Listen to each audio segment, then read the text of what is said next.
was because they didn't want the government telling them what God to believe in. And they believed the only way to protect their belief system, their religious belief system, and keep this country free to believe what you want to believe, was to create a government that kept religion out of it. Because the minute you put religion in this government, you're going to have a government that's going to tell you what to believe.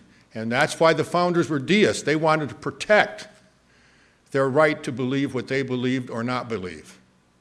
The Americans United for Separation of Church and State is the biggest organization in this country for separation of church and state. It was founded by the Baptists. It's not run by atheists. It's founded by the Baptists because the group of Baptists that founded it felt that they needed to keep religion out of government because the Pope would end up running this country. Now, I don't know whether that's true or not, but I don't want the Pope running the country, and they didn't. The person who runs the organization is an ordained minister. So the founders said, yes, we believe in God, but let's have a secular government to protect that belief. This is a debate for another evening, okay? And I would love to debate that. This is his bailiwick, and we could go after each other on that one. Suffice it to say that this is not a secular government. It wasn't founded as a secular nation. Secularism was a belief system started by George Jacob Holyoake, and he failed in his lifetime. It was an attempt to get a neutral ground. But I would put to you that if he came back today and walked the aisle of most churches even, he would find that he succeeded far beyond his wildest imaginations. That there is this supposed neutrality, that what you do at church, that's spiritual, but what you do outside the walls, that's secular. And that is not biblical Christianity. Your faith affects everything you do, just as Robert's faith in nothing affects everything he does. It is not that there is a person who is non-religious. Everybody is religious. The question is, which religion provides liberty under law?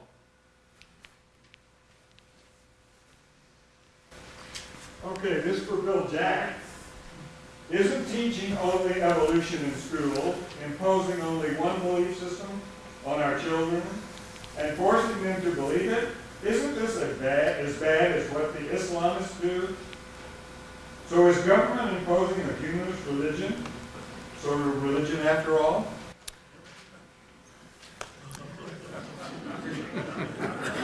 Just feed it to me, okay? I would certainly contend that that is the case. I would certainly contend that to teach only one view is a biased form of education. And that's to echo the words of Clarence Darrow, who argued against the law prohibiting the teaching of evolution in Tennessee schools back in the Scopes trial. That was his basis. To only teach one view is absurd. You need to teach both views and let the student decide. And yet what rules the day today is, rules the classroom today is, that only one position is taught. That is indoctrination, not education. We need to get rid of the pseudoscience of evolution and teach good science. We need to stop playing this game and call it for what it is. Evolution is not science, never has been science, never will be science. It is at best a philosophy of science. It is a pseudoscience. And what it does, it gets rid of the need for God. Do we do science by majority opinion? No, we do not do science by majority opinion, and yet that is what Robert advocates. It has to be peer-reviewed. Until it's proven not to be science, we should still teach it. That shocks me, Robert. That's not good education. Good education is let's teach hard science and then examine both models, see which one is supported by good science. You don't do science by majority opinion. You don't do law by majority opinion. We have unalienable rights granted to us by the Creator. I can appeal to the Supreme Judge and the Creator of the universe for my liberty and rights, even if every court in the country tells me I'm wrong. I stand before Him, ultimately.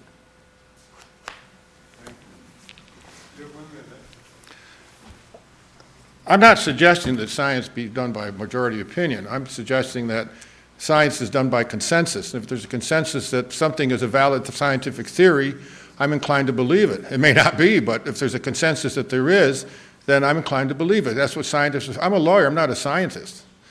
As far as teaching, if evolution is not a science, it shouldn't be taught in the public school system. I agree with that. Right now. But on the other hand, if it is a science, then it should be taught in the public school system. So I guess there's going to be a huge debate about whether evolution is or is not a science. And I guess that's a debate that will probably go on a long time. On the other hand, if we start teaching religion, if we start teaching the Creator in the school system, we're teaching religion. And then how many religions are we going to teach? Who's going to teach it? I can just see it now. Mommy comes running, Daddy comes running to the principal and says, your teacher's teaching religion and I don't agree with the religion. I believe in a different Christ than that Christ. It would be a mess. It really would. It's not necessary. Religion can be taught at home and it can be taught in the churches. They do a wonderful job, obviously, and it doesn't need to be taught in the school system. Thanks.